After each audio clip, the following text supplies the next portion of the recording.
everybody. Welcome to the eve of voting day. And I think we're all a little bit nerdy to be sitting here. I feel like other people might be doing more fun things on a Friday evening, but very pleased to have everybody here.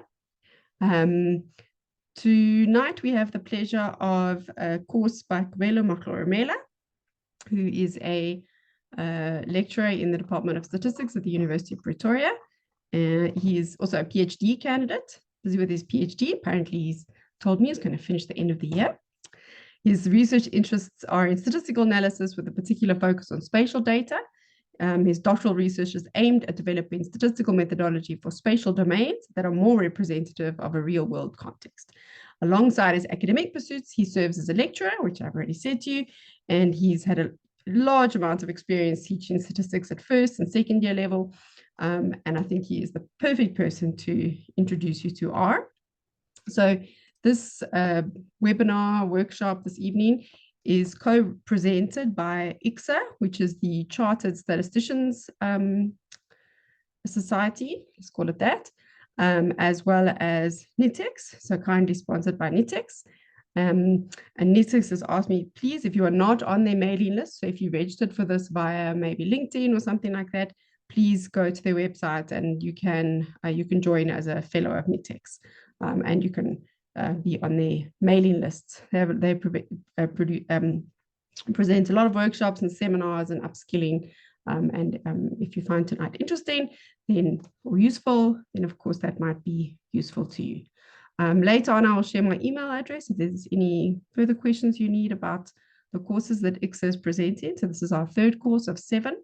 We started with a data literacy course last week, and then a how to talk about data talk on Thursday. And today we are providing you with an introduction to R, a lovely, lovely programming language that everyone should be using. And Kabelo, I think this class is bigger than a class you've taught for a very long time, except for this year. So we're on 66 people in the webinar this evening.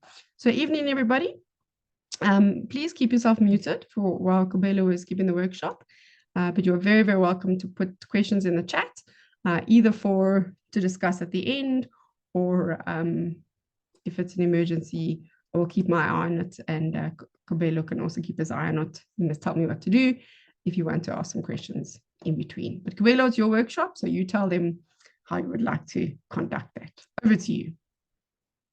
Yes, hello everyone. Let me just switch on my camera for the first few seconds so that you have proof of life and are convinced that I'm not catfishing you. And the person you saw in the advert is actually the face that is currently on your screens.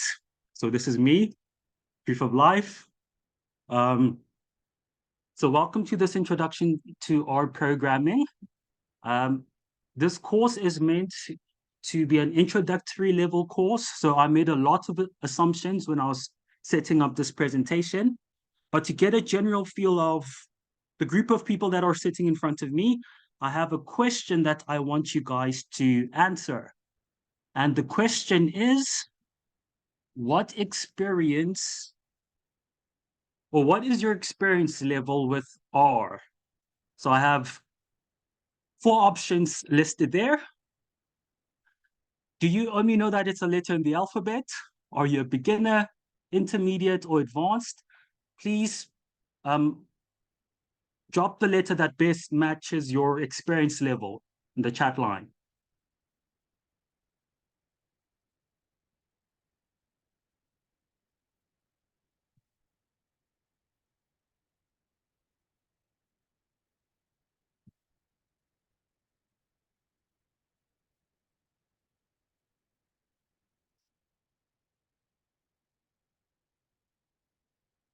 Okay, so I'm seeing a melting pot of answers. I see one person there selected option A. Majority teams have offered up option B as an answer, and I see some C's. And Inger has also offered up B as an answer.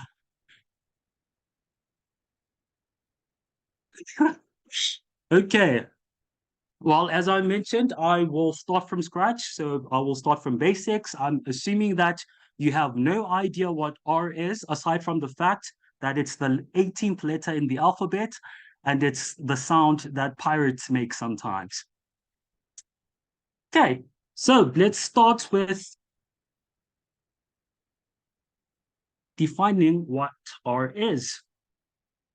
So R is basically a statistical computing language.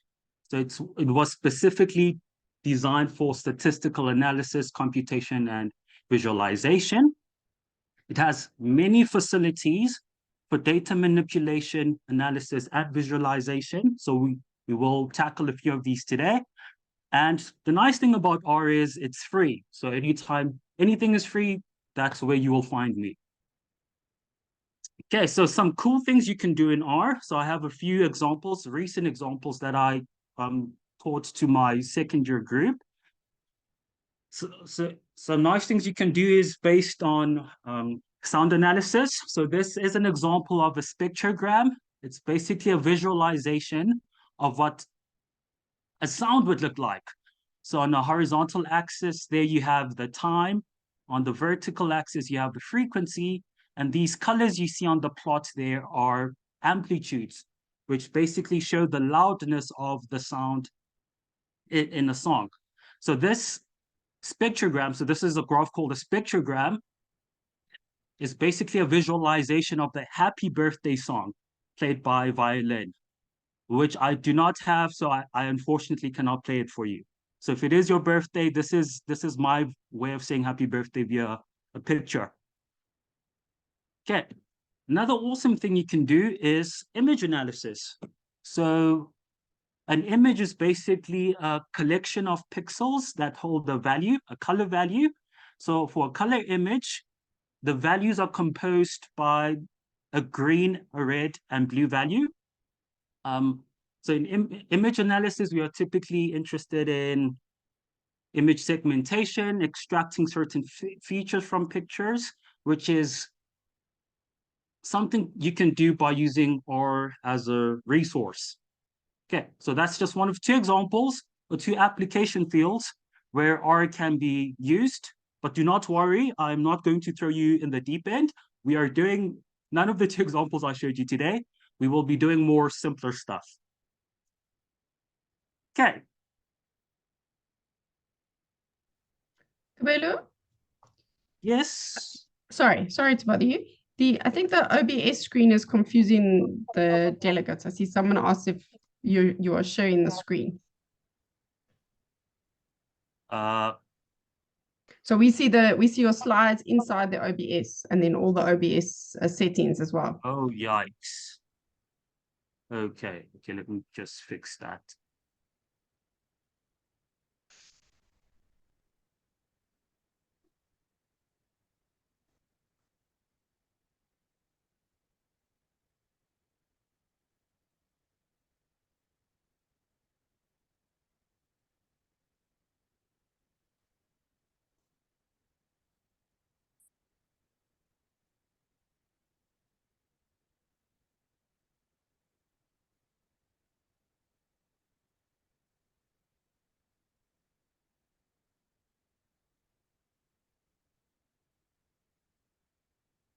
Is this better or is it still showing the OBS? No, that's perfect.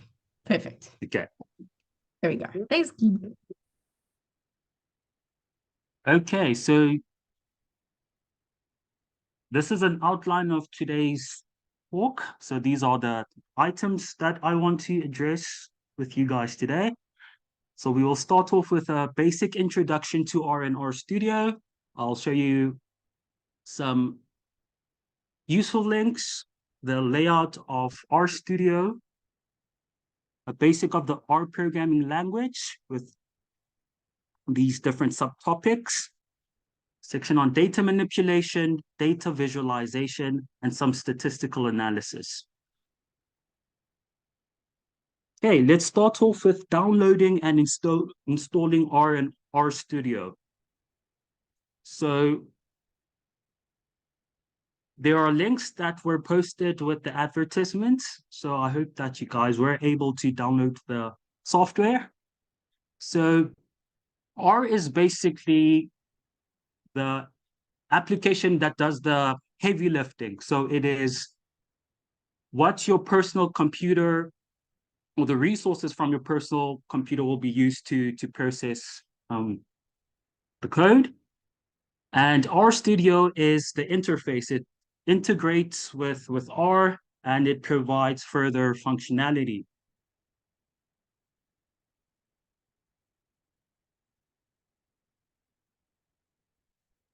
Okay, so if you click on those links, the one link will bring you here to the CRAN page.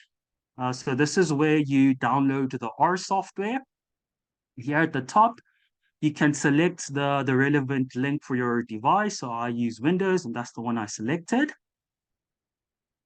So many things open here. And for RStudio is downloaded via this Posit website. So if you scroll down a bit, you will see as well that there is a link, an install link for the R software. So if you click on that, it will take you to the exact same CRAN page.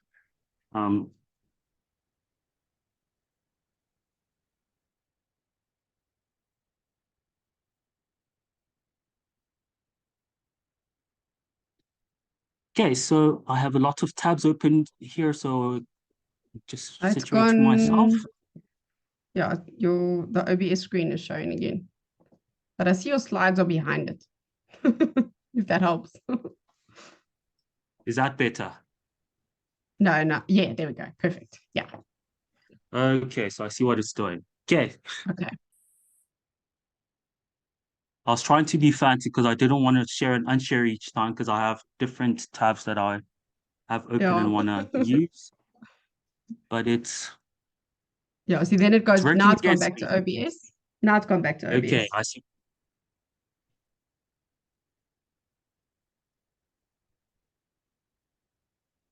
Is it showing the correct thing now? No, now it's the OBS. So we can see RStudio, but with the OBS around it. Okay, I think I'll just share my screen normally. So much for being fancy. When in doubt.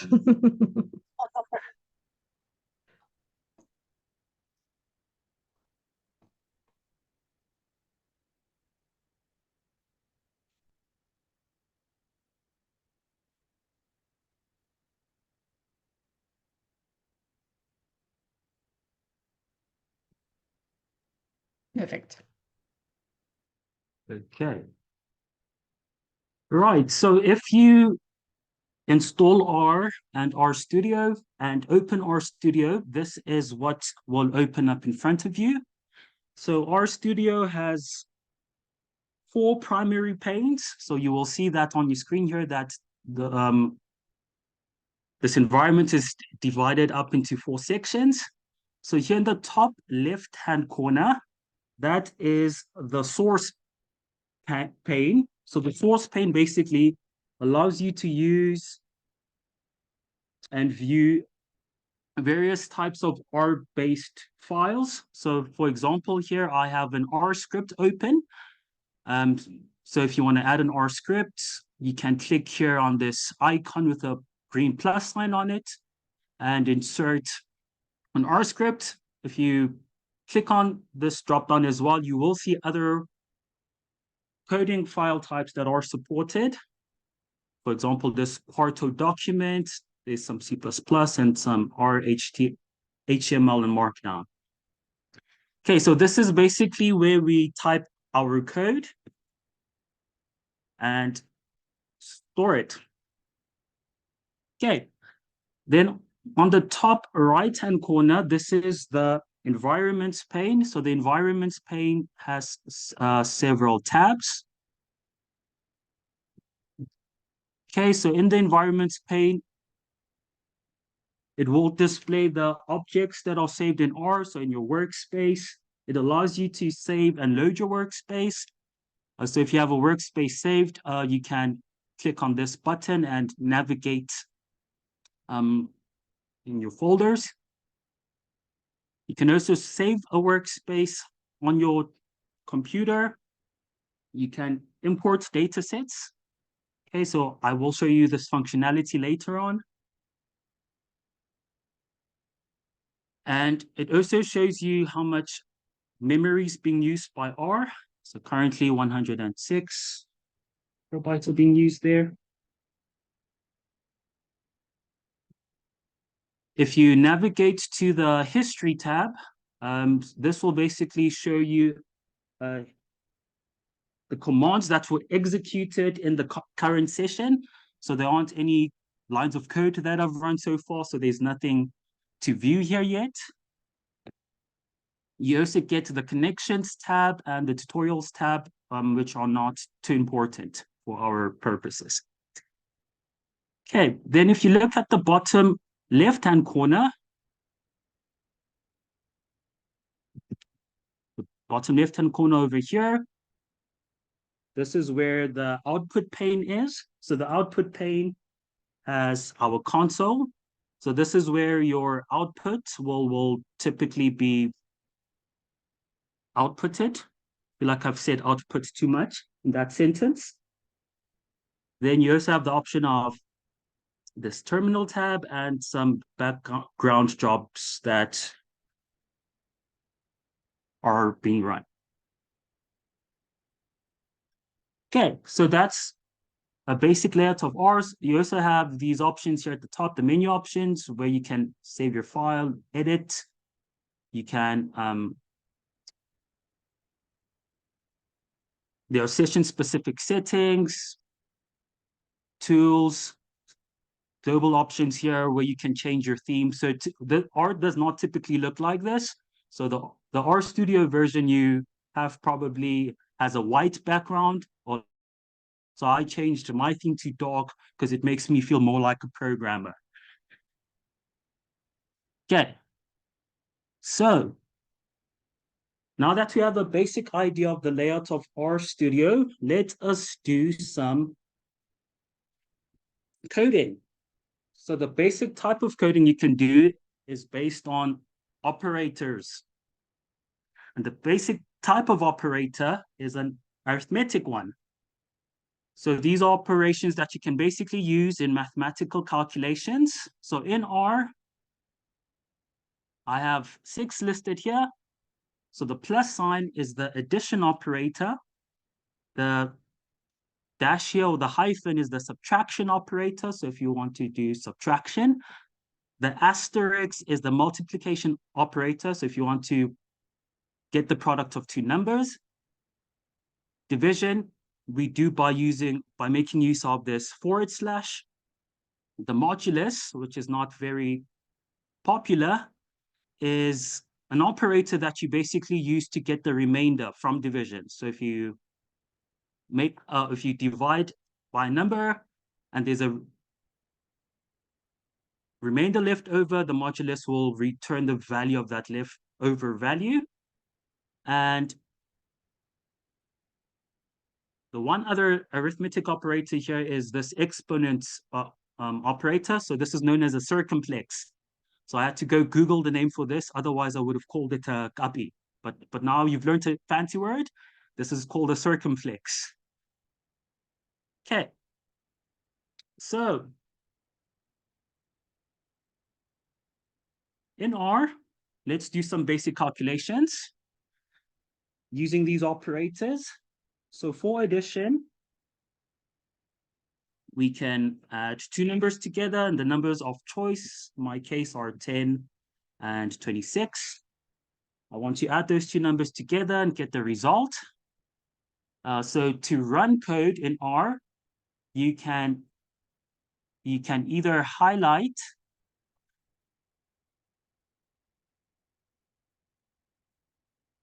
this thing is gonna disturb me. So you highlight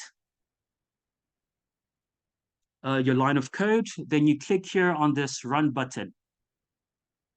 Okay, and as soon as you do that, you will see down here in your console that the line of code that you've run along with the output for that line of code is being displayed. And if you're a math genius, you should know that 10 plus 26 is indeed 36. Okay.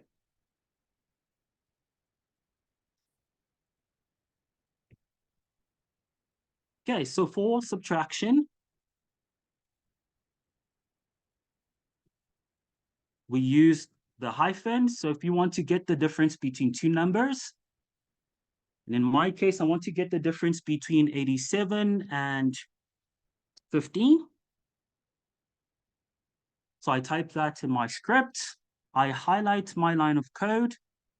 I click here on the run button, and in my console there, I will see the line of code that I've run along with the output of the value of my calculation. Okay, then for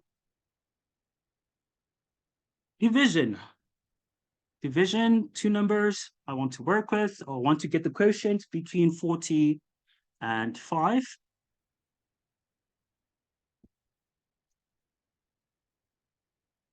Okay, so I run this line of code here. So 40 divided by 5 is indeed 8. So that again gets outputted in my console.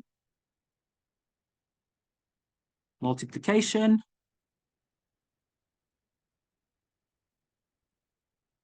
I make use of the asterisk. So if I want to get the product between 4 and 5, for example, I use the asterisk to get this product. So here again, highlight the line of code and I run it. And in my console there, I see that the value of this product is equal to 20. Then the not so popular operator, the modulus operator,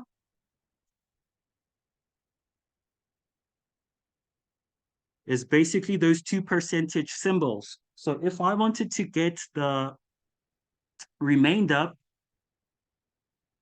of the quotient between 21 and 8, I can make use of this modulus operator. So it's two percentage symbols. And this will return the remainder of this division. Okay, and in this case, 21 divided by 8. So 8 goes into 21 2 times, and we are left with 5. So that's the answer that this operator will output for me here in the console. Okay, then for exponents,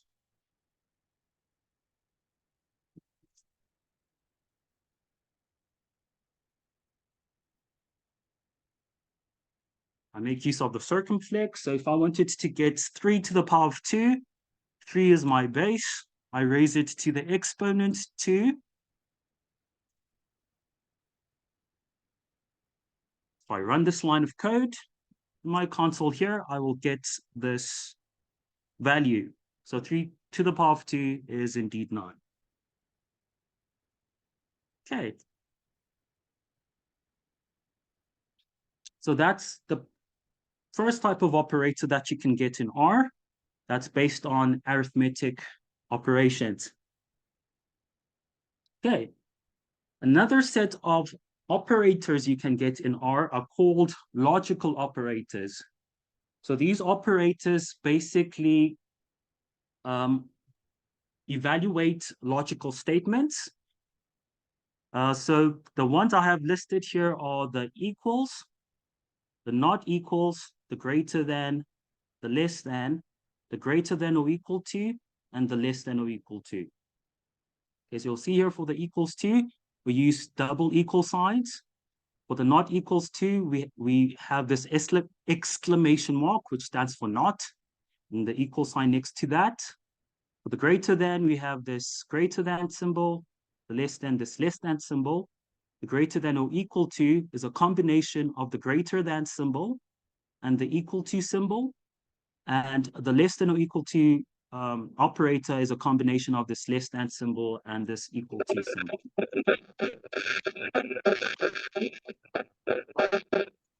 Yes. Someone is unmuted.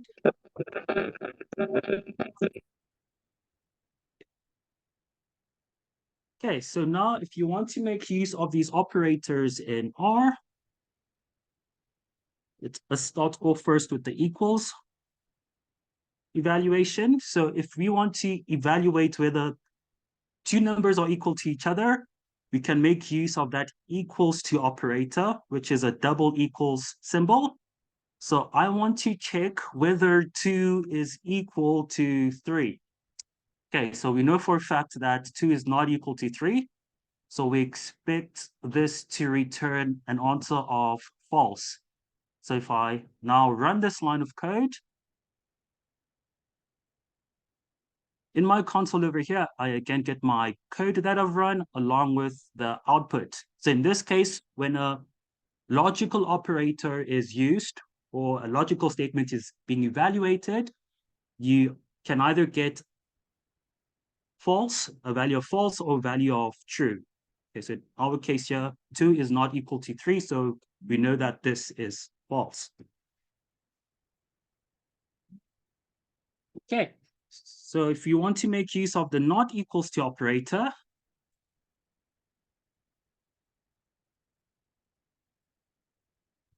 we again checking whether 2 numbers are not equal. So I'm again going to use 2 and 3. So we know 2 is not equal to 3.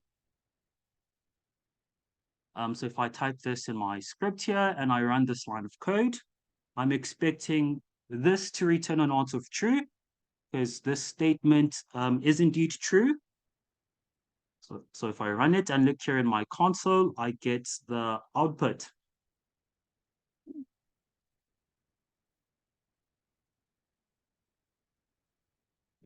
Let me just operator.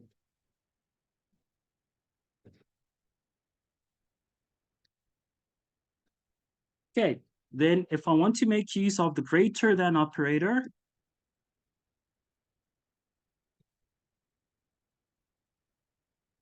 okay, I'm going to again make use of 2 and 3.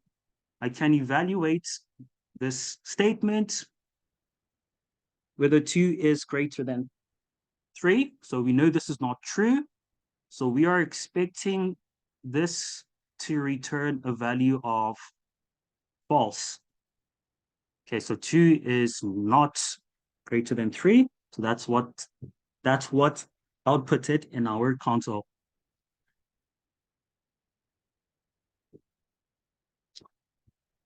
Then I'll do the less than operator. So 2 is less than 3. So this is a statement.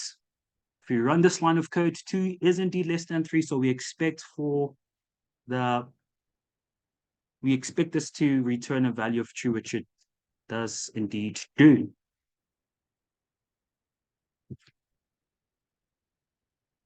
Okay, then I will leave the greater than or equal to operator and the less than or equal to as an exercise for you guys.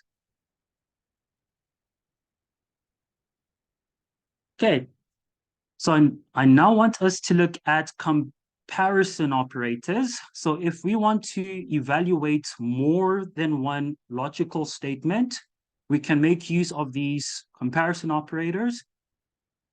So they are basically the ampersand. So we use a single ampersand if you want to compare objects element-wise. Okay, and this ampersand stands for and. So in order for this to return a value of true, all the statements being evaluated must be true, must return a value of true. Okay, then in terms of this OR operator, which is basically this vertical line, we use a single line for element-wise comparisons, and we use double lines for single comparisons. Okay, so in the case of the OR operator, a value of true is returned if at least one of the logical statements is true. Okay, so in the case of AND, all the logical statements must be true. And for the OR operator, at least one of them must be true.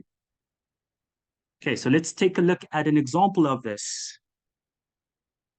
So let us suppose that we wanted to evaluate 2 logical statements. So we wanted to check whether 2 is less than 3, and whether 4 is greater than 5. Okay, so remember the AND operator will only return a value of true if both of the statements being evaluated are true. Okay, so if you look at this statement on the left-hand side of the ampersand operator, we see that this one is false, because we saw in the previous example when we ran that line of code. And let me rather say less than in this case. Okay, and 4 is indeed less than 5, so this is true. But since one of them is false, both of them are true rather. Since both of them are true, the value that is returned is true. Okay. So if I, for instance, change that to a greater than symbol, then one of them would be false. So if I run this line of code, the value that should be returned is false, because all of them need to be true for it to return a value of true.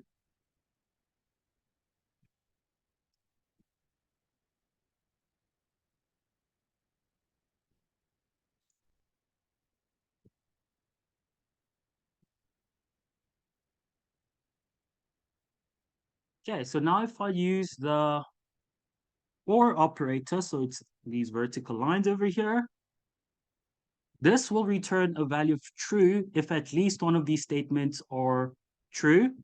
So we know 4 is indeed less than 5, but 2 is not greater than 3. But since the one statement is true, if we run this, the value returned in this case will be true. Okay, so you can use these symbols to evaluate more than 2 statements. So if you wanted to add on more statements you wanted to evaluate, you can add them on by making use of these operators over here. And it will always be the case that for the ampersands, so for the AND operator, all logical statement must be true in order for a value of true to be returned. And for this OR operator, at least one of the statements must be true for a value of true to be returned. Okay. So we can make use of these comparison and logical operators to dictate what set or lines of code can be executed. And we can do this by making use of an if or else statement. Okay, so this is the basic syntax of what an if-else statement looks like. So we have if, then the logical expression between parentheses. Okay, so logical expression between parentheses. So that will be your logical statement that makes use of your logical operators. Then we have curly brackets. So we open a curly bracket and run some lines of code. So if our expression evaluates to true, then these lines of code will be run. Otherwise, if this expression evaluates to false, then the code in this else code block will be run. Okay, so let's have a look at an example of this. Okay, so suppose I wanted to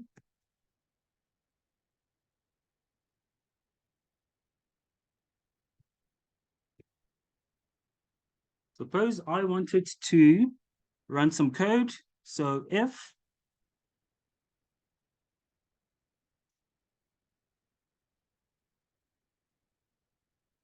let's say 2 is less than 3, since that's an example that I'm using a lot today. So if 2 is less than 3, then I wanted to print 2 is less than 3. Otherwise, it should print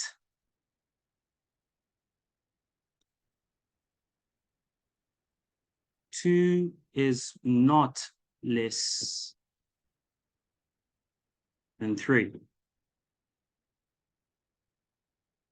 Okay, so if we run this, so we know if this evaluates to true, then this first block of code will run. And if this evaluates to false, then this block of code will run. Okay, so 2 is less than 3. So if we run this, we expect for it to print out this statement. So if we do that, and look here in our console, we see our code along with the output. And what it has printed is 2 is less than 3. Since this expression that was evaluated returned a value of true. So if this was false, we expect it to print out the second block of code in this else statement. So here 2 greater than 3 will return a value of false. So if I run this, it prints the alternative string that 2 is not less than 3. Okay.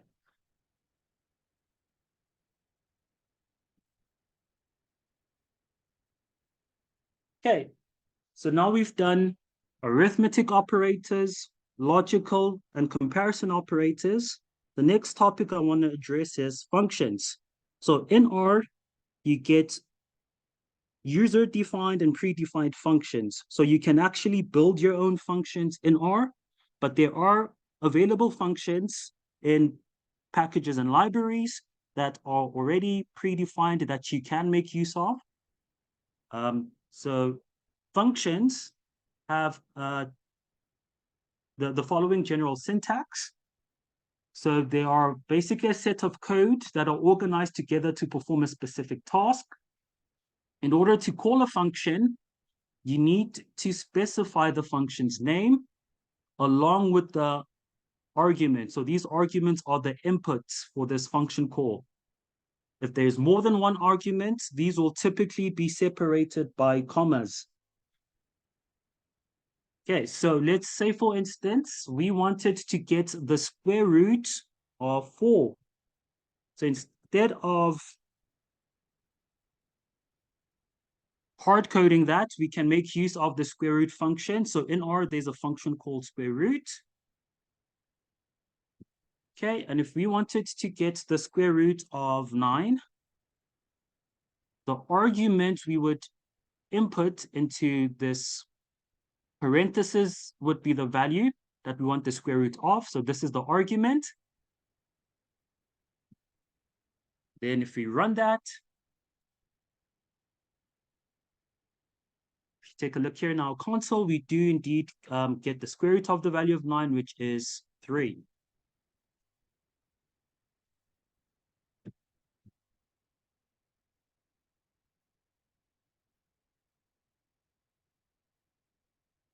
Another function you can make use of is a log function. So this is for logarithms.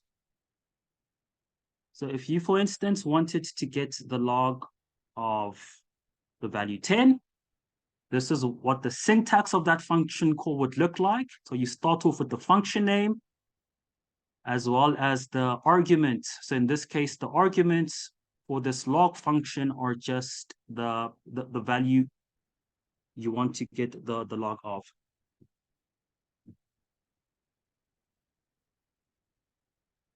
Okay, so these are simple functions. It can't get more complex than this.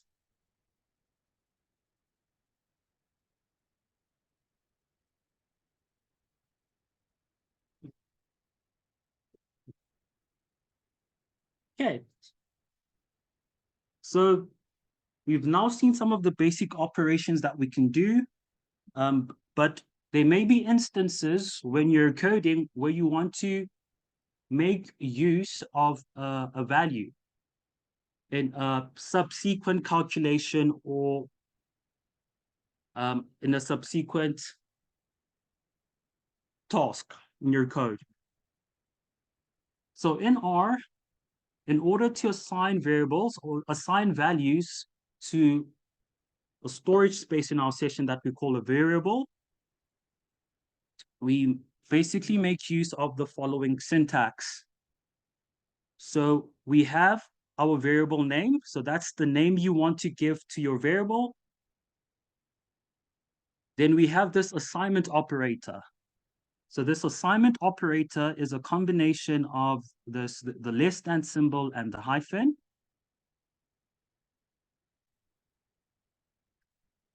And to the right of that assignment operator, you basically list or give the value that you want to store in your variable. So this value can be a specified value. It can be the output of an operator, or it can be a data structure. Okay, so in our examples here, I was working with the values. So I could, for instance, name two variables, or create two variables rather, and call one of them X. And in this variable, I could store the value of 2. And I can create another variable with the name Y.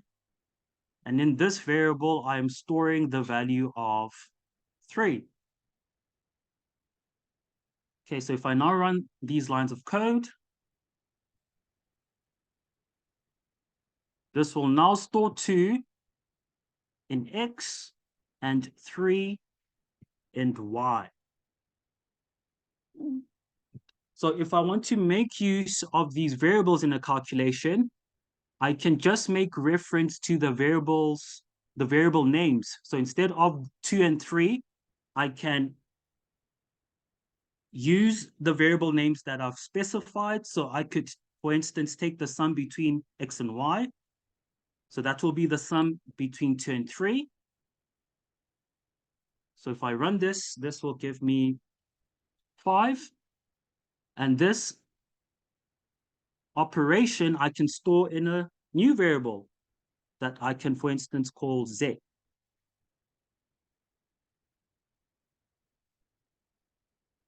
Okay, so if I run that, so what happens here is the operation will first be performed. So X and Y will be summed together.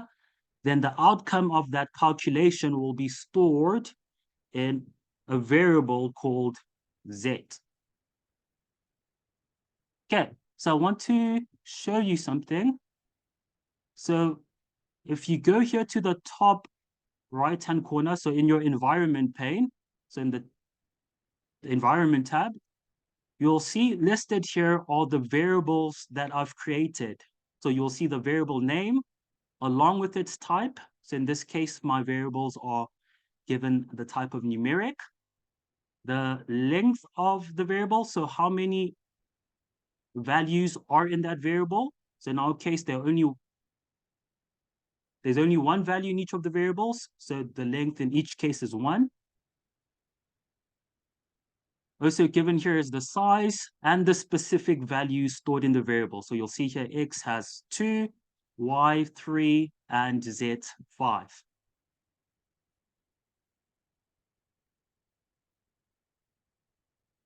Okay. So we just saw a glimpse of data types. When we had a look in the environments tab, it listed some data types for our variables that we created. So in R, there are 5 main data types, and there are as follows. So we get to the numeric data type, and that's for storing values that are decimals. So examples are listed here. So we have, for instance, 27.34 or 0.15. So both these values are decimal values. So they would be given a data type of numeric. Another data type you can get is the integer data type. So this is to store integer values. So integers, recall, are these whole numbers. -1 here is an example, 2 is an example. complex numbers, you do not need to worry about. So a complex number basically has a real component and an imaginary component, but I do not want to scare you away. So I'll skip that data type. We get the logical data type as well, which basically stores Boolean values. So Boolean means either true or false. Okay, so for instance, when we were running those logical statements or using those logical operators, the result of those operators could be stored in a logical variable. And the character is basically a text or a string. So examples of this could be my name or our course.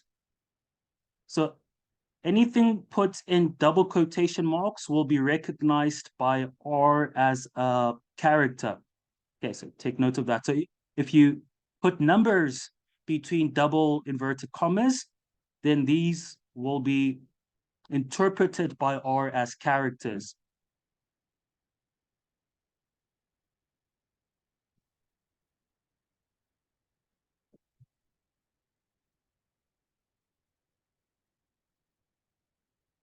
Okay.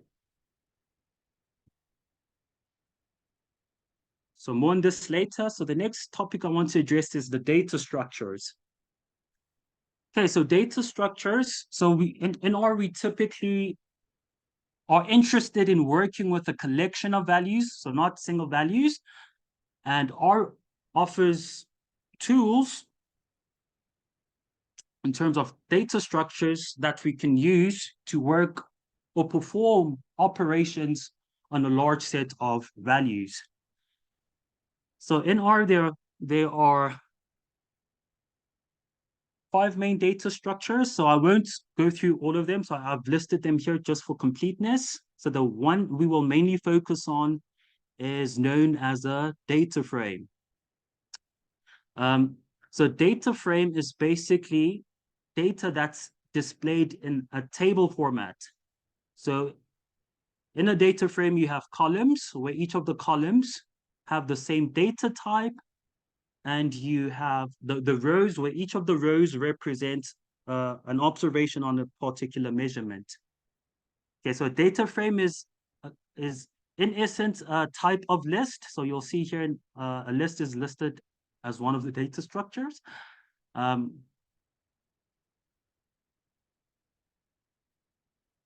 So for data frames, I want us to make use of a synthetic data set. So I'm going to read in a data set into R.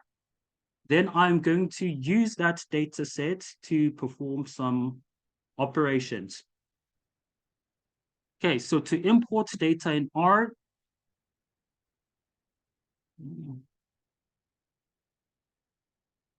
we can use one of 3 methods. Okay, so I'll show you 2 of them. So the one way is to make use of this functionality here in the environment pane. So you'll see here that there's an import dataset option. So if you click here on this drop-down menu, it will give you a list of data files that you can import. So we see Excel here. So these are for Excel files with an extension of XLSX or XLS. We have text.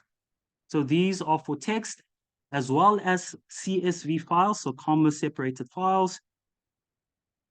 Then we have other datasets types that are also supported. But for my purposes, the file that I have stored is a CSV file. So I will make use of this option here. Okay, so if I click on it, it will open up this pane that will allow me to navigate to where my data set is stored. So my data set is in this folder, and it is basically this insurance data. If I click on it, it will open up this dialog box. So if I want, so here I need to specify the name of the variable that I want this data frame to be stored in. So by default, it defaults to the file name of the file that you're trying to import.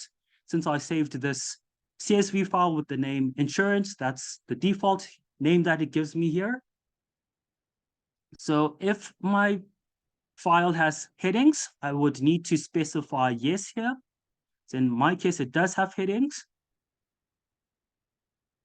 In terms of row names, we typically don't name the rows for data frame, so I will leave that as automatic.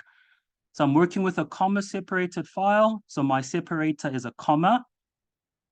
Okay, so you'll see as well here in this input file that my separators between the data values are commas.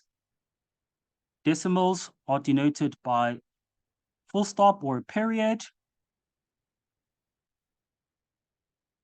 Then for NA strings, so for values that are empty, a string called NA should be returned. So if there are missing places in my data set, these values will be returned, or these values will be given by this NA. And if I want my categories to be listed as factor strings, I can select this, I can tick on this box. Okay, so for instance, in my data set, I have two categorical variables. So you'll see here, I have the gender, female or male. So those are categories for gender, for this gender variable. And I have my region. So either southwest, southeast, northwest, or northeast. So this is another example of a categorical variable since I have categories listed as my values. So if I want these values to be factors, then I would need to tick this box over here. Okay, so in my case, I want them as factors, so I'll tick that. If you do not tick this box, these will be interpreted by R as characters. Okay.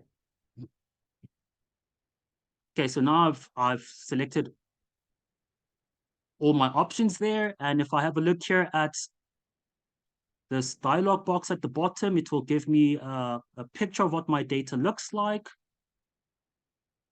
Then I can click here on import. Okay, and what R does is it will import my data set. So if you look here in your console, you'll see that there is actually a function that R used in the background to import my data. So it's this read.csv file. Okay, so this is a function you can use to read in CSV files. And as an argument, or as one of the arguments, you need to specify the file path. So basically the folders you'd need to click through to get to your data file. And here, since I selected that box, I ticked on the factors box. My string as factors here is indicated as true. Okay, so this is one argument there that will control for whether my characters are interpreted as characters or factors. Okay, so after running this code, it then stored it in a variable called insurance.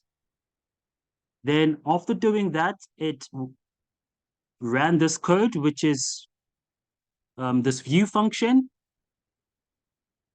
And as an argument, we have the data frame. And the outcome of running this line of code is what you see here in the top left-hand corner.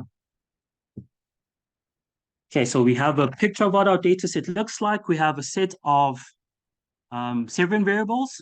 Okay, so if you take a look here at the top right-hand corner, we again see that our variable is listed here in our environment.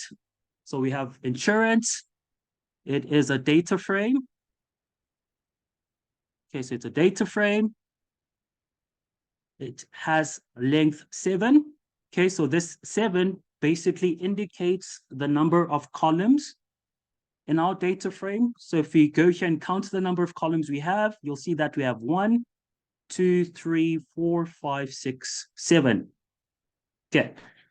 Then indicated here as well is the size along with the value. So in our data set, we have 1,338 observations. Okay, so that corresponds with the number of rows we have in this table. And we have 7 variables, which corresponds with the number of columns in our data frame. Okay, so now we have some data. Let us tinker around with it.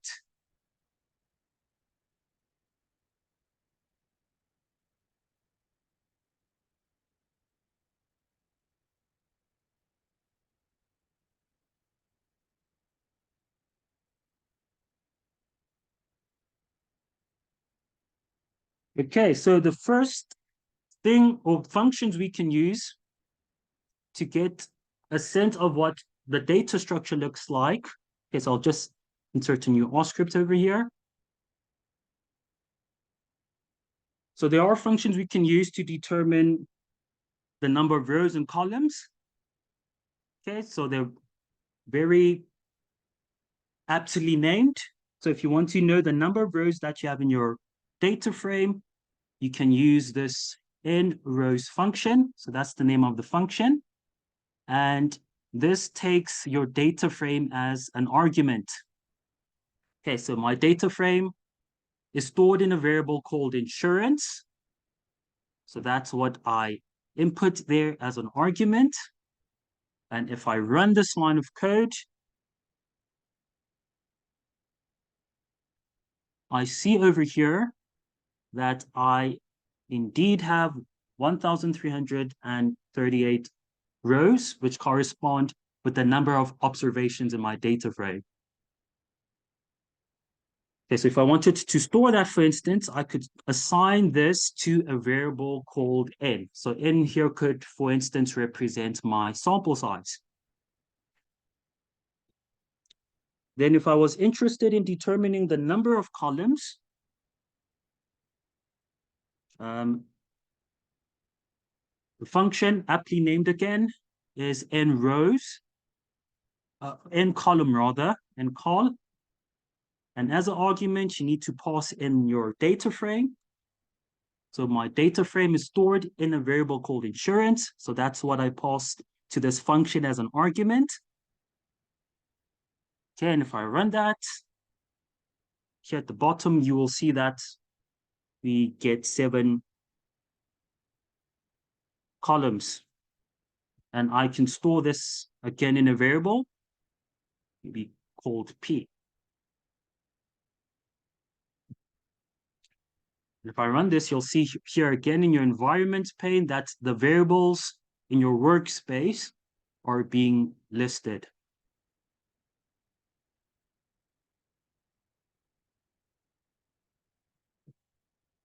Okay, so now if I actually wanted to summarize or to get a general summary of my data, I can make use of the summary function.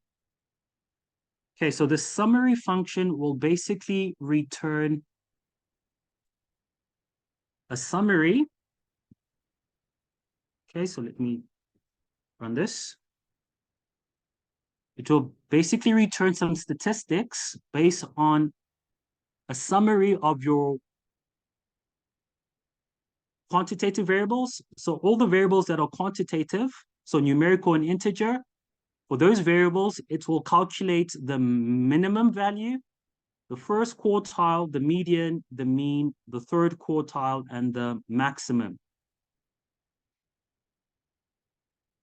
Okay, then for factors, it will return a frequency distribution. So it will basically tell you how many of each factor is in your data set. So for this variable, for this gender variable, we have 662 females in our data set and 676 males in our data set. So if gender in this instance was a character, R would Okay, let me show you what happens if we convert this to a character.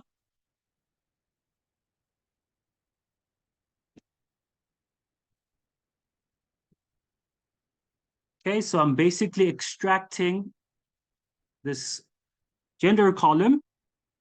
Okay, and I do that by using this $sign operator. So in this insurance data frame, I want you to extract this column. And I want to convert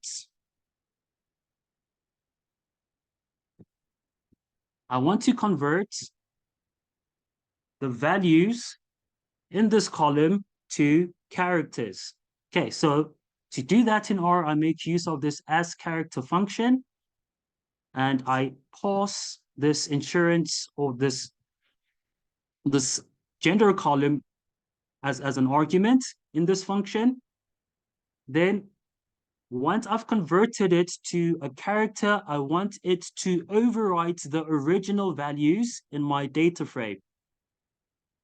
Okay, so now the values that were originally factors will now be converted to characters.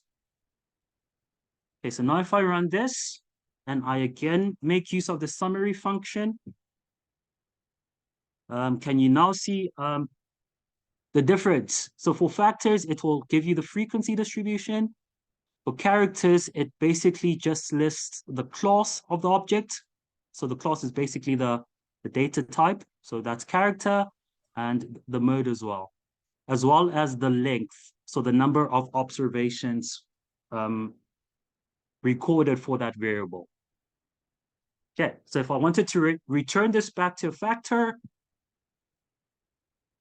I can use the as factor function.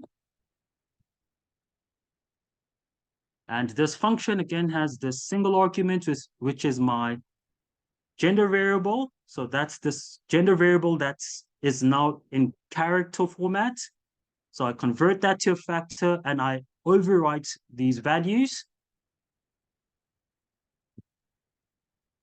And it will again give me my frequency distribution with the numbers for each of the different levels. Okay, so if we, for instance, had a data set that had too many rows and columns, we can make use of a function in R known as the head function to view the first 6 observations in our data set. Okay, so function name is head. As an argument, we pass our data frame, which is called insurance. And this will basically print out the first 6 observations in our data frame.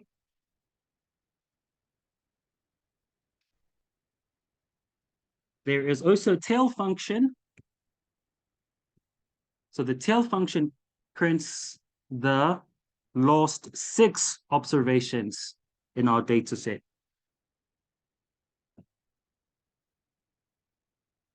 Okay. So you'll see here they are indexed as well. So 1 to 6. Then the last 6 are from 1,333 to 1,338.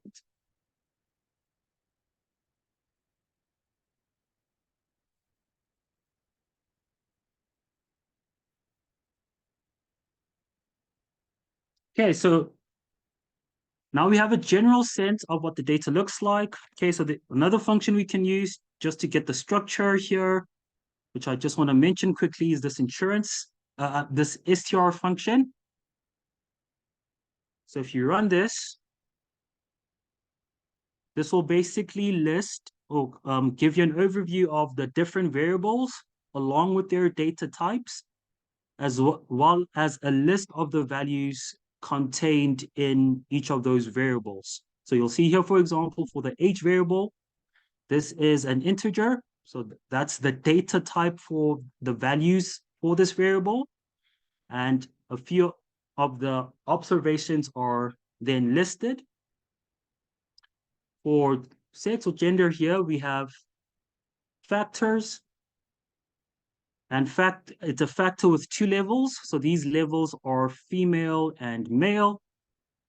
And R here just basically assigns labels. So these numbers are labels. So 1 here would represent a female, and 2 here would represent a male. Then for BMI, we see that the data type for this is numeric. So can see here that there are decimal values. So remember a few minutes ago, I mentioned that for decimal values, we use this numeric data type. For this children variable, this is again an integer. Smoker is a factor with 2 levels. So no if a person does not smoke, and yes if they do smoke. So again, the numbers are used as labels for these 2 responses. So 2 in this case represents a no, and a 1 a yes. And the region variable is a variable with 4 factor levels. These are represented by northeast, northwest, southeast, southwest, and the corresponding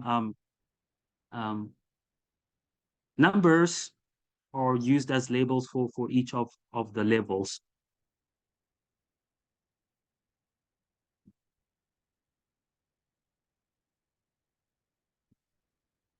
Okay, so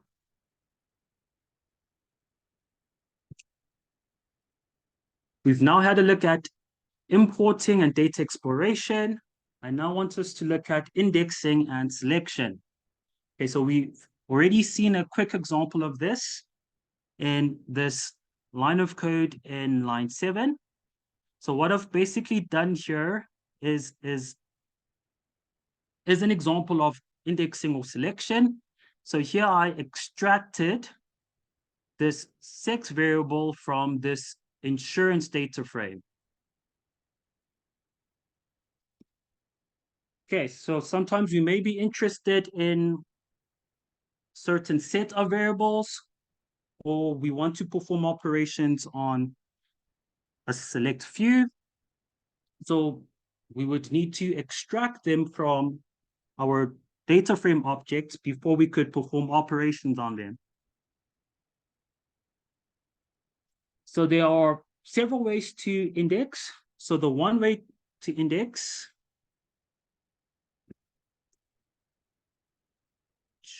is by making use of square brackets.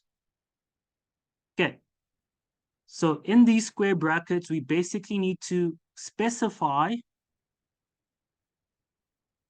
the index of the column that we want to extract. So if we were interested in extracting the age column, age is the first column. So the index value that corresponds with age would be 1. So in these square brackets, we can pass the value 1. And if we then run this, the age column will be extracted. Okay, so here in our console, it's outputting all 1,338 values, which doesn't look so good. So let me rather use the view function.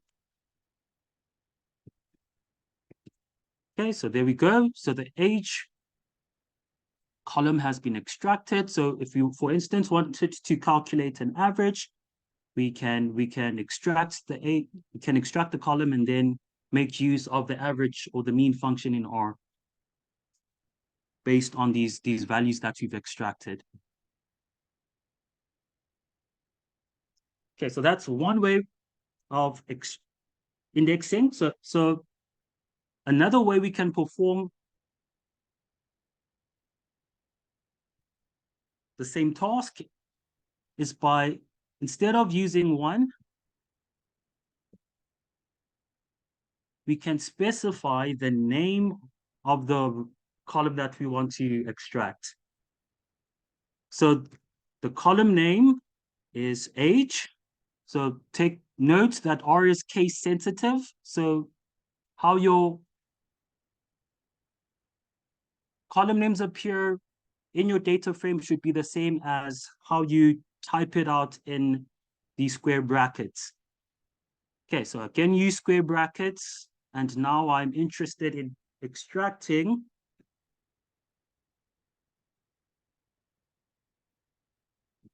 the age column. Okay, so if we do that, we again get to the same output. Okay, and you'll see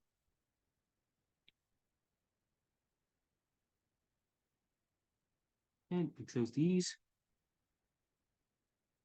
Okay, so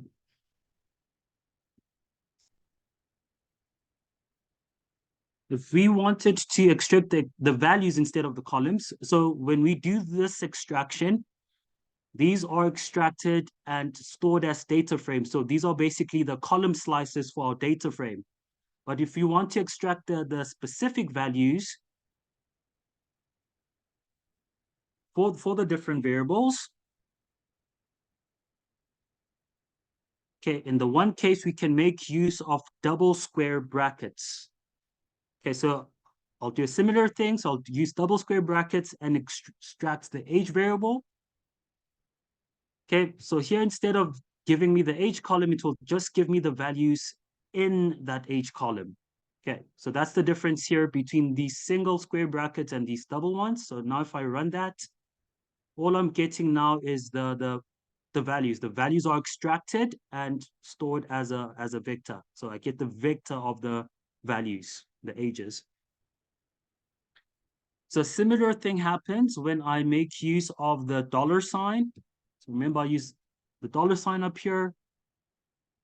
So if I can make use of the $sign and I try to extract the age column,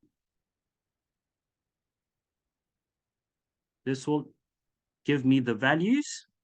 So here, the values are printed out again.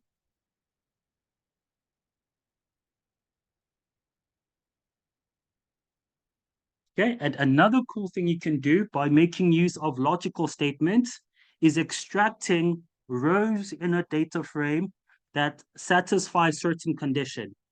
So let's say, for instance, we were interested in extracting all the rows where age, okay, so all the rows where age is greater than 20. So here between my square parentheses, and just before the comma, I have indicated here that I want all the ages, all the rows where the age is greater than 20. Okay, so this is the first input here. Then here basically represents the columns. So when you're indexing, so I should probably address that first. When you're indexing, you can also extract out specific values. So let's say you are interested in extracting the BMI value in row 2.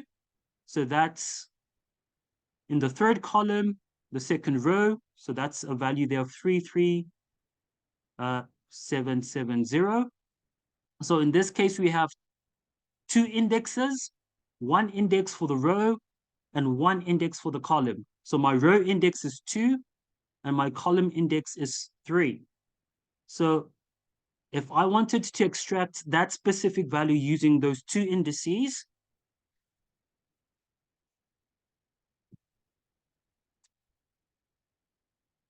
my row index is given first.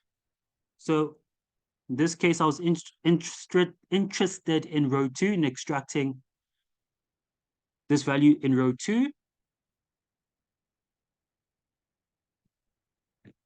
And my column index is 3. So I'm now expecting this to return a value of 3,3,77. Okay, so if I now run that, it indeed does return that value. Okay, so I'm basically using this convention down here to extract rows that meet a certain criterion. Okay, so you'll see for my row indices, so all the row indices for which this is true will be extracted. Then for this column index, I leave that empty, and that's me just basically telling R to return all the columns. Okay, Now, if you run this, just make use of this view function, you will see that R has basically extracted all the rows where the age is greater than 20. Okay, so this is another way a logical statement can be used. That is to extract data from a data frame.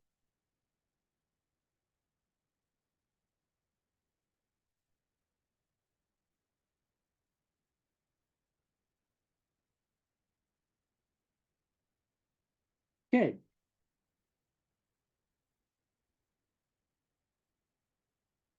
Next item on the agenda is data visualization. So there are one of two ways to create plots in R. You can either make use of base R functions. So these are functions that come installed with your base package of R, or you can make use of a ggplot package. Okay. So I just want to open a file here. This data visualization file. Okay. And I now want to create visual plot of my data, so my insurance data. And there are 5 plots that I want to illustrate how to create. So one is a bar plot. So this is a plot that you basically use if you have categorical data. Histogram for quantitative. So box plot can also be used for that task, as well as a density plot. So these first 4 plots you use if you use typically when you are dealing with single ops or variables. A scatter plot is a case where you have 2 variables being plotted. Okay. So in R, in order to create a bar graph, we make use of a function called bar plot. Okay. So something I also wanted to maybe show you guys is when you are in doubt and you need to figure out what the syntax of a function is, you can make use of the help function in R. So there's a help function, the function name is help. And in the parentheses, you can basically type out the name of the function you want the syntax for. So in my case, if I wanted to see what the syntax for this bar plot function looks like, I can type the function name, then double quotation marks. And if I then run this line of code, here at the bottom right-hand corner, in this help tab, you'll see that there is, just resize this, there's a document here with a description of what the function does. So this bar plots function basically creates a bar plot with a vertical and horizontal bar. You're given the function usage. So this is the syntax.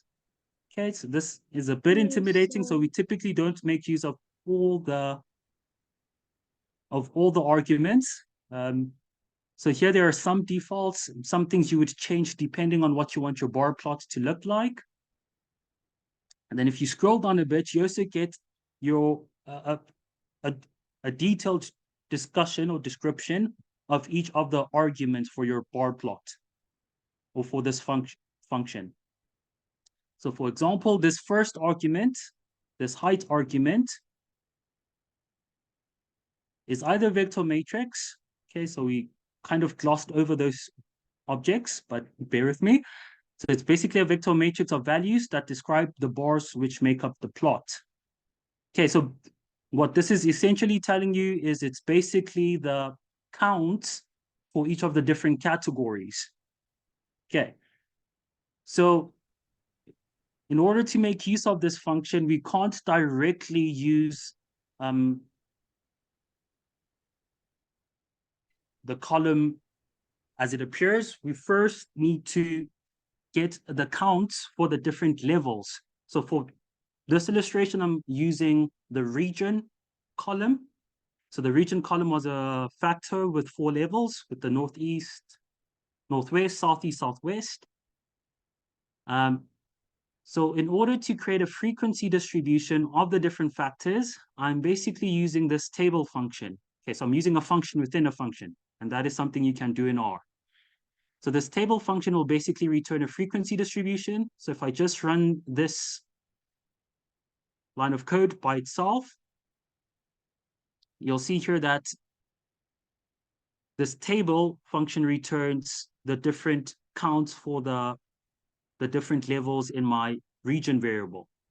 Okay, and now this is what I am passing as an argument to this bar plot function. If I now run that,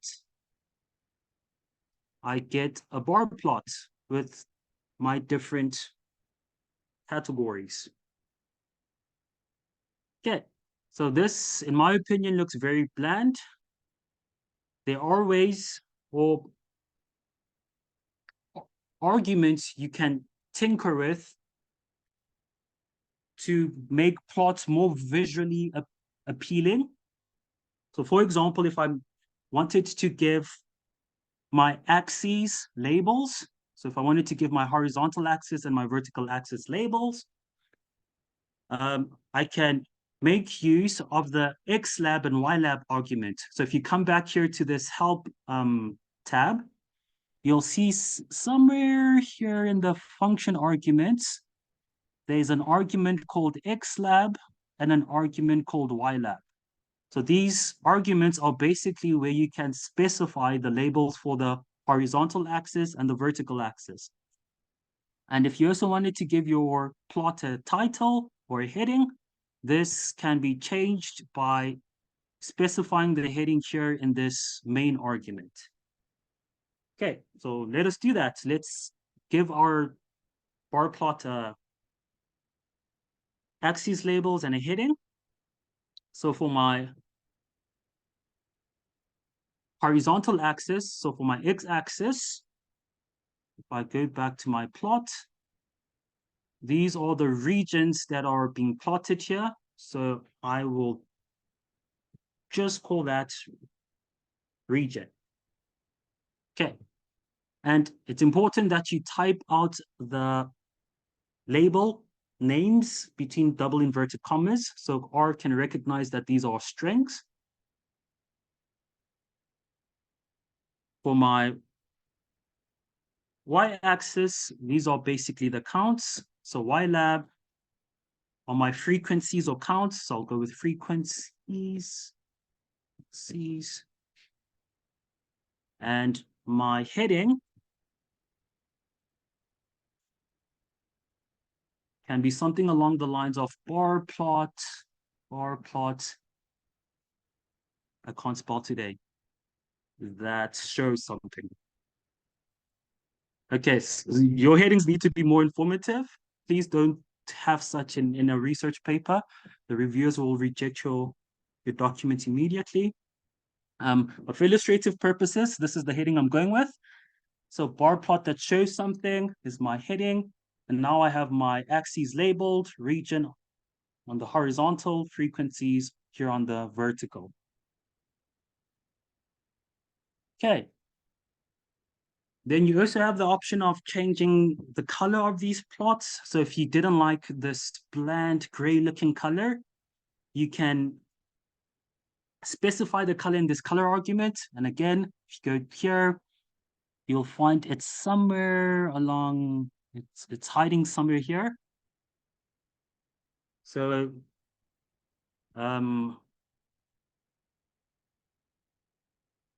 let's go with light blue. For bars, if you run this, our colors now change from gray to blue. Okay, so that's a bar plot. Plot we use if we want to represent categorical or discrete data.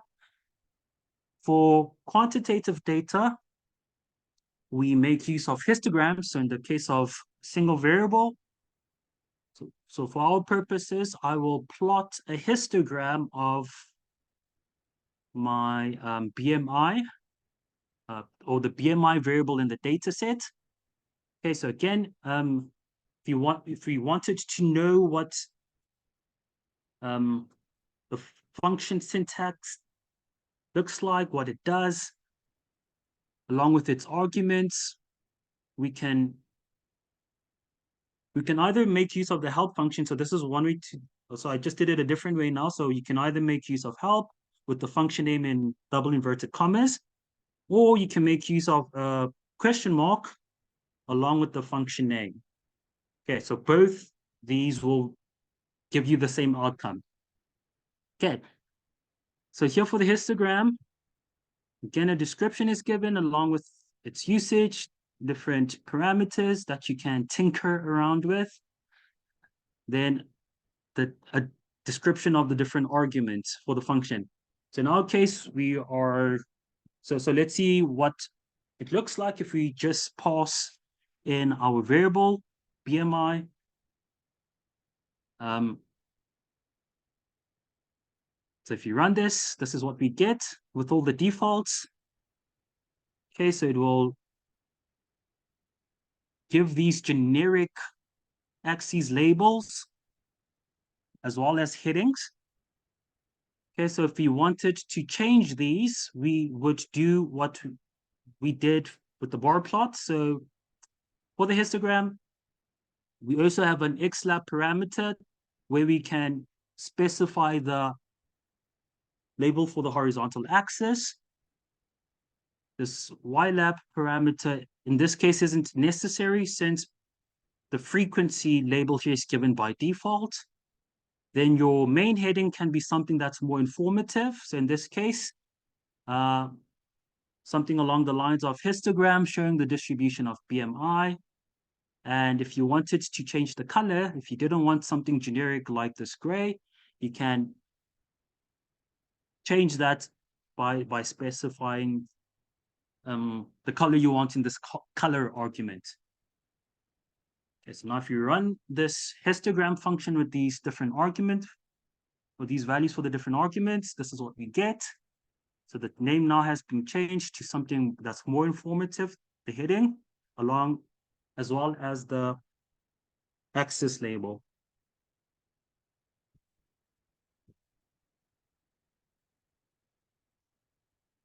Okay.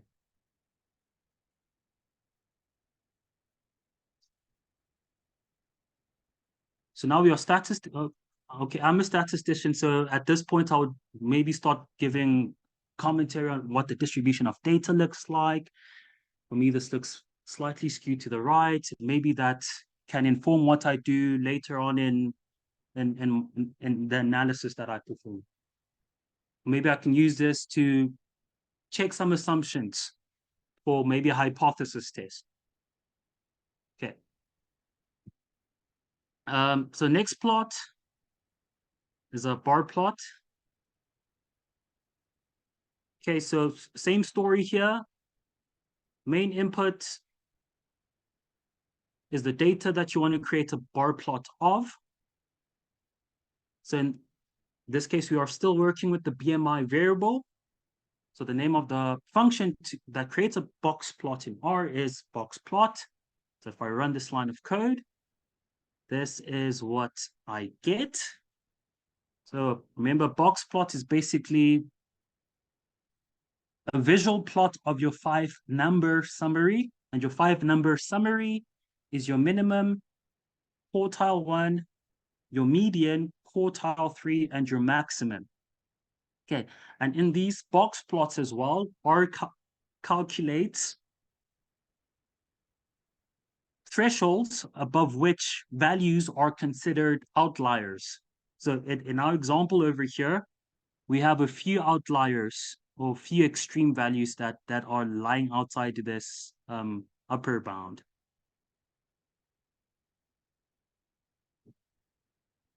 Okay, so if we again wanted to tinker around with the visual aspects of this plot, so if you wanted to add a label, a heading and change the color up. We can do these. We can do this by specifying the different things we want in the different arguments. So in my case, the Y label represents my BMI values. My heading there will be something along the lines of box plot showing the distribution of BMI. And I want this box plot to be plotted in yellow.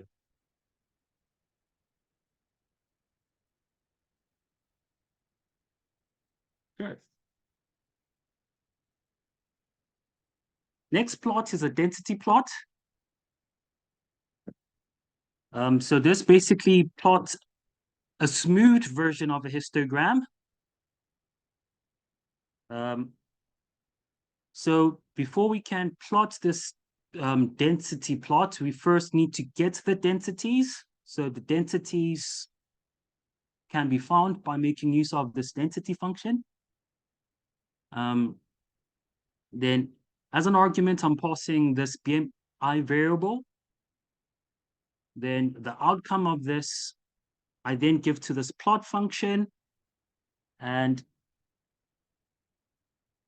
if I output this, this will basically give me a smooth histogram. So you can think of this as a smooth histogram. So there's some more involved stats that happens behind the scenes. But this is basically a plot that gives you some indication of the distribution of your data as well.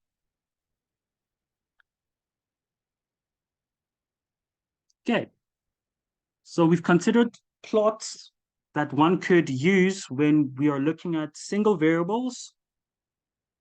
In the case of two variables, we can make use of a scatter plot. So in order to make a scatter plot using base functions in R, or a base function in R, we use this function here, plot, the plot function.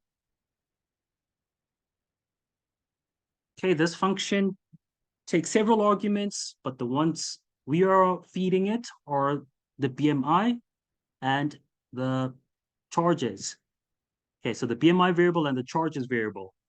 So this will basically plot the BMI along the x-axis and the charges along the y-axis. Okay, so if we create a plot of this, this is what we get. So this is a scatter plot.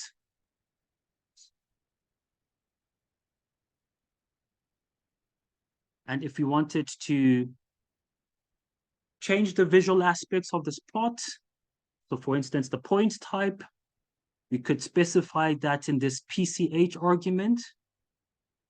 Our axes labels are again specified here via this xlab and ylab argument, and the heading via this main argument.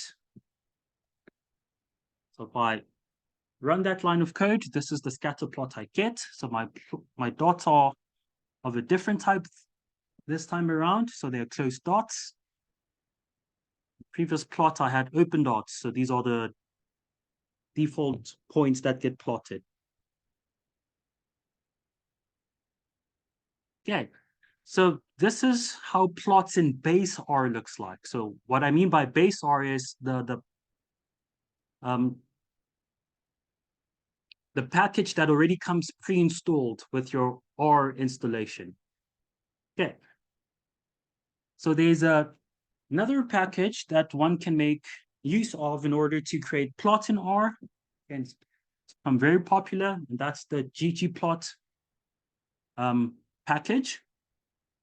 Okay, so in RStudio, in order to install packages, okay, so we come down here to the bottom right-hand corner, here by this packages tab. So if you click on it, you will see a list of user libraries that have been installed or downloaded. So if you want to install a new package, you go up here to this install button. This dialog box will open up. Then what you then type is the name of the package that you want. So assuming you know what the name of the package is, you type out the name, drop-down list of suggestions will be given. So in this case, we want the ggplot2 function. Okay, so we click on it and we click here on install. So just make sure that the dependencies are also selected and we are installing it from this CRAN repository. Okay, so I already have it installed, so I won't reinstall it. Okay, so if you now look for it or search for the library name here, you will see that it is listed. Okay, so you can load the library in one of two ways. You can either click here next to the library name, or you can make use of this library function. Okay, so I'm going with the latter. So I'm now loading this ggplot package into my R session. Okay, and I just get a warning here that it was built under a different version to the one that I have. So that's nothing to stress about. Okay, now to use the functions in the ggplot package, I basically use the following syntax. So the ggplot basically creates layers based on the elements. So plotting elements are layered on top of each other. So you'll see at the end of each line of code is this plus sign. So that's how we are doing the layering. Okay, so I first want to show you what happens if we, for instance, just run this one line of code. So for this ggplot, in this argument, we will always give it the data as an input. So in our case, it's our insurance data with all the variables listed in that data frame. Then if we want to control what it plots, we can specify that here in this ASE bit of this function call. So that stands for aesthetic. Okay, so here we are interested in creating a bar plot of the region variable. So here I pass x equal to region. Okay, so I first want to run this with this first layer so that you guys have an idea of what this looks like. Okay, so you see when you plot that first layer, it will give you this empty graph with the regions plotted along the horizontal axis. Okay, so now if I want to add on the bars, I need to make use of this geom_bar function. Okay, so if I now run that, it now adds on the bars as a layer to the original plot. Then if I'm interested in specifying the title, I can make use of this ggtitle function. Okay, so I can add this as a layer. That is the outcome. And if I want to change the theme, so I'm not a fan of this gray background, I can use a different theme type. So in my case, it's this theme underscore black and white. And this basically changes the background of the default plot. Okay. So histograms can also be plotted using ggplot. So again, we start off here with this function called the ggplot. Then we give it our data as the first input. Then here we are interested in creating a plot of the BMI variable, a histogram of the BMI variable. So if you again added the layers one by one, this is what would happen. So if we just run this, we get a blank plotting space. Then if we use this geom histogram, this will add on the bars for our histogram onto our plot. Okay, so in this case, I also changed a few of the visual features of my histogram. So I'm basically using black as the outline of my bars and light blue as the fill in the bars. Then this bins parameter or argument basically specifies the number of interval bins that I want. So if you count here on your histogram, you have 1, 2, 3, 4, 5, 6, 7, 8 bin values. Okay, so we typically choose the number of bins based on Sturge's rule or other rules as well that are recommended for trying to figure out the number of bins a histogram should be chosen as. For our purposes, I went with the number of bins in the original plot we got when we were using the base plot functions in R. Again, that did make use of Sturge's rule. Okay. And now if I wanted to add my axis labels, I can specify that in this labs function.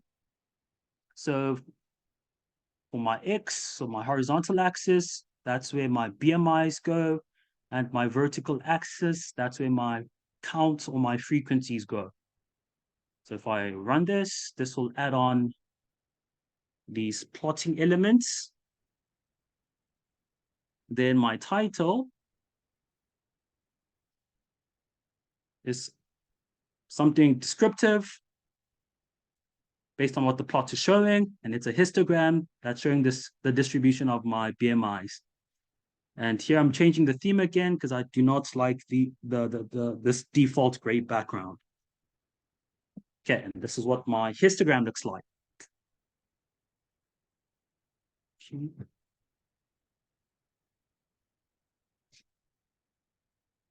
So we can also make use of the ggplot package to plot box plots. So here we follow a similar approach. So we start off with this function call with our data as an input and the variable that we want to plot specified in this AES argument. Then we specify that we are interested here in creating a box plot. So we use geom_box plot. Here, I'm specifying the color of the box plot. So if I wanted, so by default, I will get something gray looking. So I instead want it to be yellow. So I'm changing the fill color here to yellow. I again specify my labels, my axis labels. So here, just the X axis. Then a title for my plot. If I run that, this is what I get. And this also shows the outliers here on the right-hand side that are lying above this threshold. Okay. Then one can also create density plots. So same story here, ggplot, pass your data, variable you're plotting. Here we want a plot of the density. So we call geom_density. And I'm changing the fill color here to light green. This is what my density plot looks like. So here again, I can specify the axis labels along with the heading. I'm using either the slabs or gtitle function. Then scatter plots. So for scatter plots, I use ggplot, pass my data.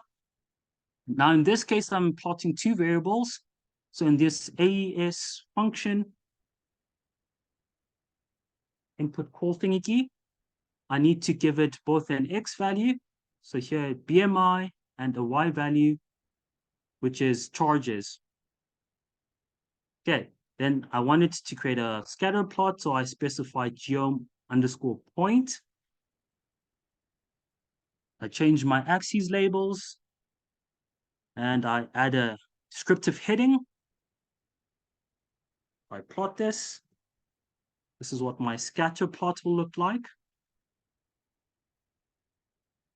And if I, for instance, wanted to color the dots based on another variable, so in this case, I'm coloring the dots based on whether a person smokes or not. So here what's plotted is the BMI against the medical costs. And now I want to color these dots based on whether this person smokes or not. I can adjust for that in this ggplot function. So what changes from the original function call here is what I input here as the argument for color. So you can either do it here in this geom point function call, or you can do it up here by the ggplot. Here as well, I'm also changing the shape of my points and the size of my points. Then everything else remains the same. And if I run this, this is what I get. So now I have a plot, scatter plot, that has colored the points based on whether a person smokes or not.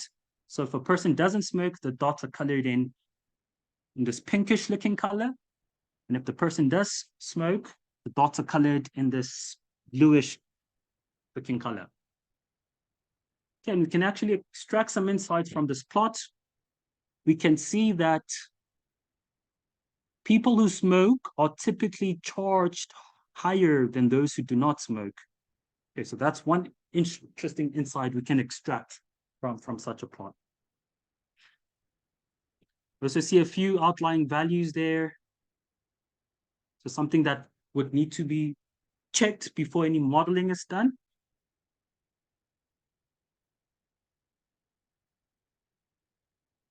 Okay, and on the topic of modeling, which is the last item on the agenda for today, I want to show you guys how to fit a simple linear model to your data. And I want to use this smokers group. Okay, so I want to use BMI to predict the medical cost of the smokers group. So I'm going to extract the points that correspond with the smoker group.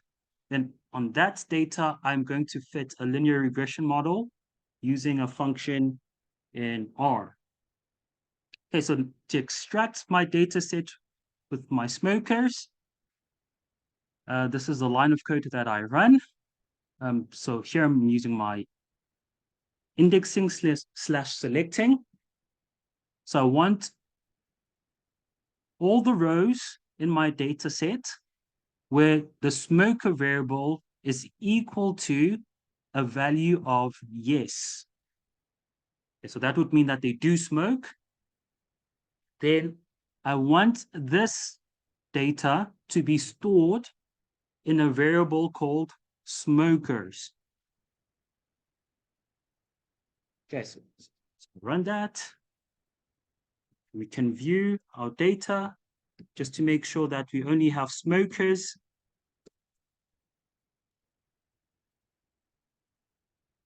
Okay, so if you look at in the smoker column, we indeed only have yeses. Okay, so we've extracted the data that we want.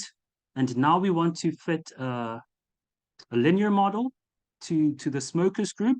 So that basically means we want to draw a line through the points for the smoking group that can be used to predict this relationship between BMI and medical costs.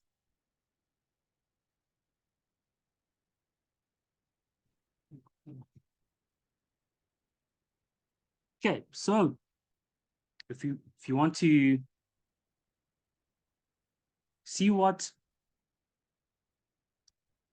the BMI and the scatter plot for this specific group looks like when it's plotted by itself, we can make use of this following function over here. Okay, so it has that shape that we saw in the previous scatter plot. So these blue dots, that's the smoking group. So now I just have a single plot here with the data from the smoking group. And now I want to fit a line through this, which we call a model, a linear model, to describe this relationship. To do that, I make use of this LM function, which stands for linear model. And this function has a set of arguments. So the first argument or input that we give it is the relationship we're trying to fit. So we want to have our charges here. So that's the medical cost. So the medical cost is in a variable called charges. So we want that as an outcome variable. So that's the thing we're trying to predict. And we want to predict this as a function of BMI. Okay, so we use tilde BMI. Then another argument we need to pass it is this data argument. So here we just specify the data that we are using to fit this model. Okay, then if you run this and get a summary of your model, this is the output that you get in your console. So a lot of statistics terminology that I won't go deep into. But basically, if you look here in your estimates column, so remember a straight line has the formula y equals mx plus c. So m there is your slope and c is the intercept of the line. So here in your output, you're getting an estimate of the line that best fits your data. So your intercept here is given as negative 13186.58. And this is an estimate of your slope. So it's the m in that y equals mx plus c formula. Okay. Then if we fit that linear model to this data, okay, we can make use of this plot function. And here we pass this relationship that we're modeling, this charges as a function of BMI, our data smokers, the data type of my point here is 20, so I want solid dots. Then I'm making use of this ab line function, so that will draw the line with my intercept and slope from the model. Okay, so the model was stored in a variable called model, and now I'm using this model to draw this line. Okay, so if I run this, this is what I get. So this is the estimated line. So if I wanted to, for instance, make a prediction, I would substitute in the BMI value and I would get the corresponding Y value on this line. Okay, and we can see that this might be influenced by some outlying values, but that's another topic for another day. Okay, so this plot was created using base R functions. If I make use of ggplot, I can perform, or I can create a similar type of plot. So for ggplot, this is the function call, the ggplot function with my data sets, my smokers data. So I'm creating a scatter plot. So I need to specify what needs to go on the x-axis and what needs to go on my y-axis. Since it's a scatter plot, I need to make use of this geom_point. Then for the line, I'm making use of this stat_smooth function. So this function has some arguments here. So we have a method argument. So we wanted to create a linear model, so a straight line, okay? Otherwise, I think this is the default. Then we want the color of that line to be red. Then here I again am changing the theme so that it's more visually appealing to me. If I now run this is what I get as a plot from ggplot. And in addition to the straight line, I get, I believe these are the errors, the margin of error. Ingo will correct me. Okay. Righty, so that's basically the long and short of what I wanted to discuss with you guys today, and I see I'm right on time. Very good, Kabelo, very good. So I'm open to some questions. So I'm gonna take the first question quickly because it's got to do with what you're doing now. Someone asks, why are you filtering out the non-smokers? Oh, so I'm specifically filtering out the non-smokers because it has more of a linear relationship. So for illustrative purposes, I wanted to use a data set that is well behaved to fit a straight line, because it would only make sense to use a straight line if there's a linear relationship between our two variables. Otherwise, we would need to make use of some other estimation technique to get a model that is not linear. So that's why, that is the specific reason why I extracted out the smoking group, because it has more of that linear trend that I was looking for. Because if you look at the original plot, so if I fitted this linear model using all the data, then I would my regression line wouldn't be well behaved, if I can put that in air quotes, because I have this cluster of data down here where there's no obvious type of linear relationship. Hope that makes sense. I think so, but I'm sure you can ask again if he's not sure. Okay, Moses asked, this is a nice question, Kabelo, how easily can the results be transferred to a Word document for a portrait? Oh, that's an excellent question. So something I did not show that you can do is you can export all the plots that you've created. So you can, so if you come here to the bottom right-hand corner, you'll see here is an export option. If you click down on that drop down there, you can save it as an image.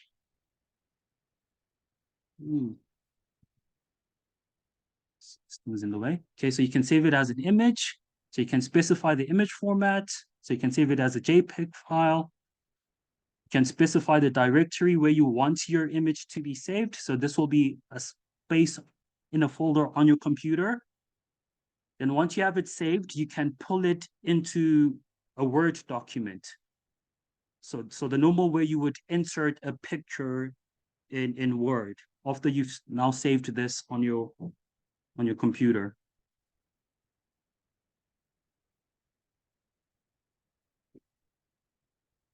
Oh, and I think there's also, if it's not graphics, you can output tables in certain ways as well. Yes. Or you copy and paste, as one of the attendees also just said copy paste. That's the answer, which is correct. But there are fancier ways that if you really get to know RStudio, there's also fancier ways. Introduction, guys. Introduction. Yeah, advanced course there. Okay, Kutsiso asks, how do we enter a data set without importing? Oh, okay. So there is a way to do that. So you basically make use of the data frame function. Data frame function. So in this case, you would need to manually type in the different arguments for the different columns in your data set. So these would be specified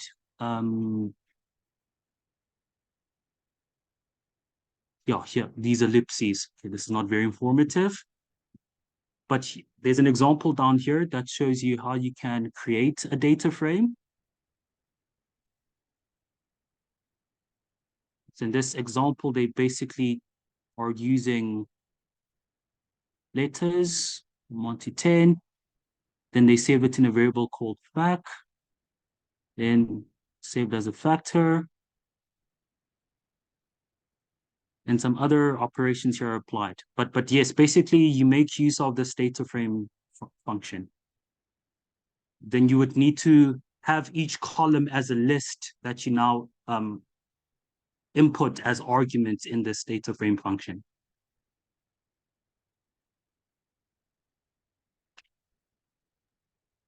And you can also, I think also maybe the read Excel function, Kabelo.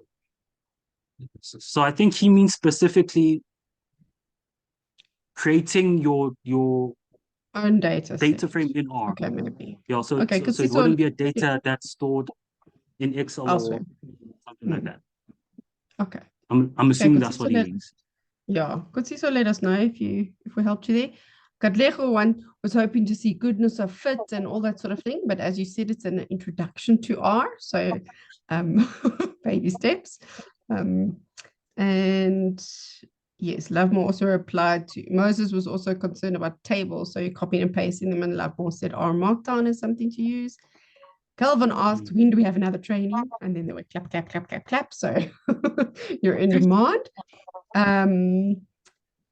Dolo asks, does R support a lot of data formats? Yes, it does indeed. I'm not sure if you saw the first set of examples I showed you.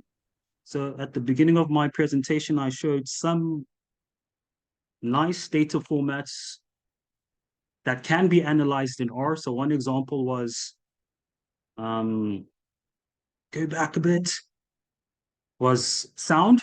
So this is an example I did with my students in class. So there's actually a song, Happy Birthday, which is in music format. It's an MP3 file that you can import into R using a tuner R package. So there's a package called tuner R for sound analysis. So if you want to import MP3 files and analyze them and create such plots, this pictogram, that's one data format that can be analyzed by R. And another is images. So outside the typical tables with the columns and the rows, you get other interesting data formats as well.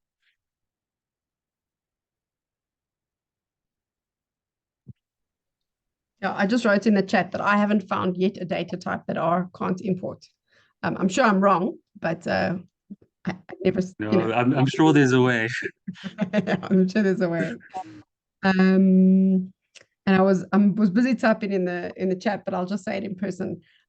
When for R, now that you've got the basics, you can learn by Googling. So, for example, Moses asked about tables, how to make nice tables, and you say, how do I make nice tables in R? And there will be so many discussion boards and things online where people have told you what packages you can use and all that sort of thing. That's the best way to learn R.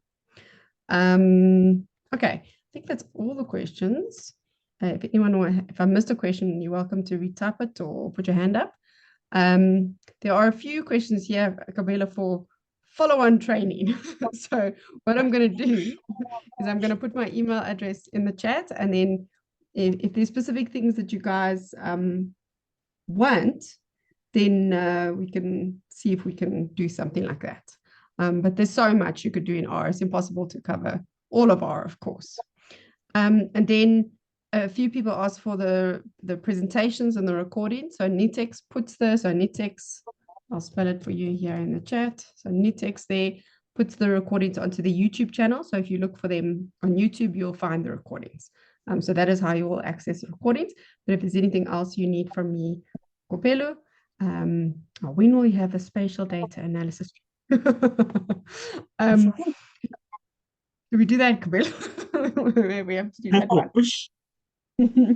Okay. Stay tuned. I tried to avoid doing a course this year, but okay, fine. Well, we can do one. send me an email, please, and we can set something up with that. So next week, no, on Thursday, we have a lovely seminar. So this is only the third of our talks we've got going. And sorry, now I'm trying to open my flyers. I can read the exact nice titles to you of these workshops. So on Thursday, we've got Gian again presenting. I'm actually not sure if it's Gian or Jean. Maybe Katlejo knows better. So on Thursday, the 30th, that's this Thursday, after your public holiday, Gian will present to us about data quality and data ownership, building a solid foundation for data-driven success.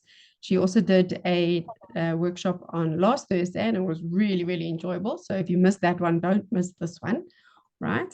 And then on the 4th of June, which is the following Tuesday, we have an introduction to Python. So Python and R are the two free programming languages that are really exploding in terms of use. So if you want an introduction to Python, I need to go to that one because I don't know a lot about Python. So don't miss out that one. That's by Renee Stander from the University of Pretoria. And then on the 6th of June, we have Renata, who's going to give us an introduction to QGIS for spatial statistics. So that will be a nice introduction to spatial analysis. And then maybe after that, you can let me know if you want some more stuff. And then on the 13th of June, we've got an introduction to GitHub from basics to advanced. So please don't miss out on those workshops. Yes.